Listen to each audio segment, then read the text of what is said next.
Hola amigos, today we're going to learn how to properly spread masa and corn husks for tamales. We're going to start off by grabbing a hydrated corn husk. We want to look for the soft, shiny side. This is where we're going to spread our masa. This side is going to be much easier than the textured side. The masa will just glide on easier. And all we do is grab some of our prepared masa either with a spatula or a spoon, and you're just going to start spreading it around the top wide part of the corn husk. Try not to go all the way to the edge. I mean, if you do, it's okay, but you just want to kind of not do that so that your tamales don't spill out when they steam. But the more important thing to focus on is to make sure that the layer of the masa isn't too thick. Of course, you know, we don't want our tamales to be all masa and hardly any filling.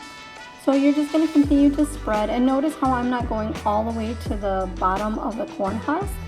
And just keep spreading. The more you do this, the more practice you have, the easier it'll be for you. I've been making tamales for a long time, and you know, it's still a practice, something that you just have to keep doing over and over again to get better and quicker at it.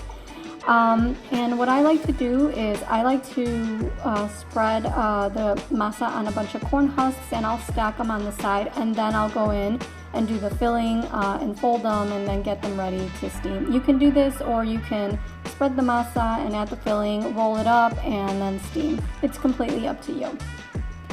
And again, either use a spoon or a spatula, whatever works easiest for you.